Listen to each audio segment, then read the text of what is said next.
বিয়ের কিছুদিন পরেই আমার স্বামী মারা যায়। তাই বাবার বাড়িতে ফিরে আসতে হয়েছিল।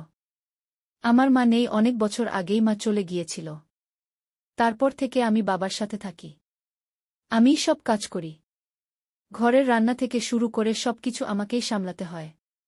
আমার বাবা খুব সাদাসিধে মানুষ। তার বন্ধুদের সাথেই সময় কাটাতে ভালোবাসেন। একদিন দুপুরে বাবা বলল, তার এক খুব কাছের বন্ধু আসবে আমাদের বাসায়। তিনি নাকি অনেকদিন পর আসছেন এবং রাতে আমাদের সাথেই থাকবেন। আমি কিছু বললাম না। শুধু ভাবছিলাম আমাকে কতটা ব্যস্ত থাকতে হবে রান্না বান্না আর সব আয়োজন নিয়ে। আমার প্রাণের বন্ধুরা পুরো গল্পটি শুনলে তোমাদের দাঁড়িয়ে যাবে। তাই গল্পটি শোনার আগে আমার একটি অনুরোধ, অবশ্যই এই ভিডিওতে একটি লাইক দিয়ে চ্যানেলটি সাবস্ক্রাইব করে দাও। বিকেলটা কেটে গেল কাজ করতে করতে। বাজার থেকে জিনিস আনতে হলো। আমি রান্নাঘরে ব্যস্ত হয়ে পড়লাম। মাছ মাংস ভাত তরকারি সব রেঁধে ফেললাম। বাবা আর তার বন্ধু খাওয়া শেষ করে অনেক খুশি হল। আমি চুপচাপ তাদের দিকে তাকিয়ে শুধু হাসলাম। খাওয়া দাওয়া শেষে আমি তাদের ঘুমানোর জন্য বিছানা করে দিলাম। তারা শুয়ে গেল, আমি আমার ছোট্ট ঘরে চলে এলাম। সারাদিনের ক্লান্তি শরীরে ছিল। চোখ বন্ধ হতেই ঘুমিয়ে পড়লাম। কিন্তু রাতের গভীরে আমার মনে হলো যেন কেউ আমার ঘরে ঢুকল। চোখ মেলে কিছুই দেখতে পেলাম না, শুধু অনুভব করলাম কারো ছায়া ধীরে ধীরে সে কাছে এগিয়ে এলো। আমার শরীর কেঁপে উঠল। কিছু বুঝে ওঠার আগেই সে আমাকে স্পর্শ করল। আমার নিঃশ্বাস থেমে গিয়েছিল এক মুহূর্তের জন্য। আমি অবাক হয়ে গেলাম কিন্তু নিজেকে সরাতে পারলাম না। সে আমাকে জড়িয়ে ধরল। আমার কানে ফিসফিস করে কিছু বলল। তারপর হঠাৎ আমার ঠোঁটে আলতো চুমু রাখল। আমি স্তব্ধ হয়ে গেলাম। কিন্তু আমি অনেকদিন ধরে একা ছিলাম, তাই আমার অনেক ভালো লাগছিল। মনে হচ্ছিল এ রাত যেন শেষ না হয়ে যায়। হঠাৎ আমি এবার বুঝে ফেলেছি যে লোকটা আমার বাবার বন্ধু। গত রাতের সেই ঘটনার পর আমার ভেতরটা কেমন অদ্ভুত হয়ে গিয়েছিল। আমি চোখ মেলেই দেখলাম সকাল হয়ে গেছে। সূর্যের আলো জানালা দিয়ে ভেতরে ঢুকছে। কিন্তু আমার শরীর আর মন এখনও কেঁপে উঠছিল গত রাতের স্পর্শে। আমি বিছানা ছেড়ে উঠলাম। কাজে মন দিতে চেষ্টা করলাম। কিন্তু বারবার মনে হচ্ছিল সেই মুহূর্তটা আবারও ঘটছে। আমার ঠোঁটে যেন এখনও তার চুমুর উষ্ণতা লেগে আছে। আমি রান্নাঘরে ব্যস্ত ছিলাম। এমন সময় বাবার বন্ধু এসে দাঁড়ালো দরজার পাশে। চোখে এক অদ্ভুত হাসি। আমি কিছু বলতে পারছিলাম না। মনে হচ্ছিল বুকের ভেতর সব কথা আটকে গেছে। সে ধীরে ধীরে এগিয়ে এলো। আমাকে বলল কাল রাতের জন্য ভয় পেতে না। সে শুধু আমার একাকিত্ব বুঝতে পেরেছিল। তার কথা শুনে আমার চোখে পানি চলে এলো। আমি কাঁপা গলায় বললাম, আমি অনেক দিন ধরে একা ছিলাম। সে আমার হাত ধরে ফেলল। আমি আর হাত সরাতে পারলাম না। তার চোখের দিকে তাকিয়ে থাকতেই বুকটা কেমন উষ্ণ হয়ে উঠল। আমার মনে হচ্ছিল এতদিন ধরে আমি যার খোঁজ করছিলাম সে যেন এই মানুষটাই। সেদিন দুপুরে আমি যখন একা ছিলাম তখন হঠাৎ সে আবার এসে দাঁড়াল। চারপাশে কেউ ছিল না। সে আলতো করে আমার চুলে হাত বুলিয়ে দিল। আমি চোখ বন্ধ করতেই তার বাহুর মধ্যে হারিয়ে গেলাম। মনে হচ্ছিল যেন পৃথিবীর সব কষ্ট দূর হয়ে গেছে। আমরা চুপচাপ দাঁড়িয়েছিলাম। কথা ছিল না, তবুও হৃদয়ের ভেতর দিয়ে কথা চলছিল। সে আমার কপালে চুমু দিল। আমি চোখ নামিয়ে ফেললাম। কিন্তু ভেতরে এক অদ্ভুত সুখ কাজ করছিল। বিকেলের পর আমরা একসাথে বসে গল্প করলাম। আমরা দুজনেই হাসছিলাম।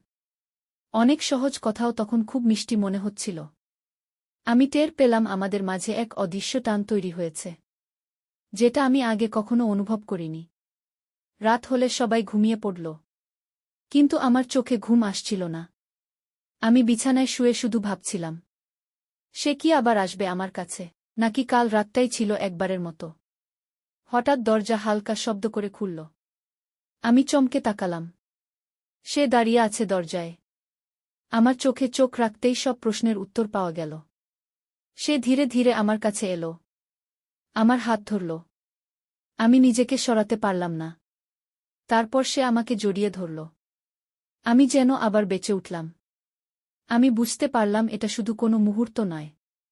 এটা আমাদের নতুন সম্পর্কের শুরু, যেখানে থাকবে বন্ধুত্ব, ভালোবাসা আর অনেক মিষ্টি অনুভূতি। এভাবেই আমাদের দ্বিতীয় রাত শুরু হলো। আমার মনে হচ্ছিল আমি আবার নতুন জীবন খুঁজে পাচ্ছি। একাকিত্ব ভেঙে আবার আলো ফিরে আসছে।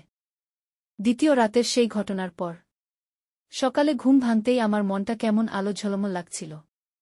আমার মনে হচ্ছিল আমি যেন নতুন কেউ হয়ে গেছি। বিয়ের পর যে ভালোবাসা আর স্নেহ আমি হারিয়েছিলাম সেটা আবার ফিরে এসেছে। আমি রান্নাঘরে নেমেই খেয়াল করলাম বাবার বন্ধু আমাকে দেখছে। চোখে তার অদ্ভুত মমতা আর হাসি।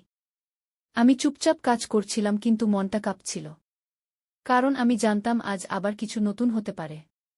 খাওয়া দাওয়া শেষে বাবা আর উনি গল্পে মশগুল হয়ে গেলেন।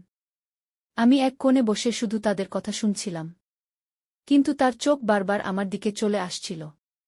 আমি চোখ নামিয়ে নিচ্ছিলাম কিন্তু ভেতরে ভেতরে আমি খুশি হচ্ছিলাম। বিকেলের দিকে বাবার বন্ধু হঠাৎ বলল সে একটু হাঁটতে যাবে। আমি কাপড় শুকাতে যাচ্ছিলাম তখনই সে বলল তুমি কি আমার সাথে যেতে চাও? আমি কিছুক্ষণ চুপ করে থেকে মাথা নাড়লাম। আমরা দুজন একসাথে বাড়ির পেছনের পথ ধরে হাঁটতে লাগলাম। পাখির ডাক আর হাওয়ার শব্দ মিলেমিশে এক অদ্ভুত পরিবেশ তৈরি করেছিল। সে ধীরে ধীরে বলল তোমাকে একা দেখে আমার খুব কষ্ট হয়। তুমি অনেক শক্ত মনের মেয়ে তবুও আমি জানি তোমার ভেতর কতটা শূন্যতা আছে। তার কথা শুনে আমি অবাক হয়ে তাকালাম। আমার চোখ ভিজে গেল। আমি বললাম আমি সত্যিই একা, আমি কাউকে পাইনি এতদিন। সে আমার হাত ধরল, আমি আর হাত সরালাম না। মনে হচ্ছিল এই হাতই আমার আসল ভরসা। হাঁটতে হাঁটতে আমরা একটা গাছের নিচে দাঁড়ালাম। সে আলতো করে আমার গালে হাত রাখল। আমার বুক ধকধক করছিল। আমি চোখ বন্ধ করে ফেললাম। তারপর অনুভব করলাম সে আমাকে বুকের সাথে জড়িয়ে ধরেছে। আমার মনে হচ্ছিল সময় থেমে গেছে। পৃথিবীটা যেন আমাদের চারপাশে ঘুরছে আর আমরা দুজন শুধু কাছাকাছি হয়ে দাঁড়িয়ে আছি। তার ঠোঁট আমার কপালে ছুঁয়ে গেল। সন্ধ্যার পর আমরা বাসায় ফিরে এলাম। বাবা কিছু বুঝতে পারেনি। কিন্তু আমার চোখে মুখে সেই দিনের আলো যেন স্পষ্ট বোঝা যাচ্ছিল।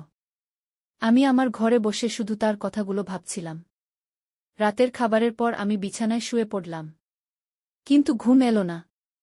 আমি জানতাম সে আসতে পারে। আমার বুক কাঁপছিল কিন্তু মন চাচ্ছিল আবারও তার কাছে যেতে। হঠাৎ দরজা খুলে গেল। সে ভেতরে এলো। আমার দিকে তাকিয়ে হাসল। আমি বিছানা থেকে উঠে দাঁড়ালাম। সে ধীরে ধীরে এগিয়ে এসে আমার হাত ধরল।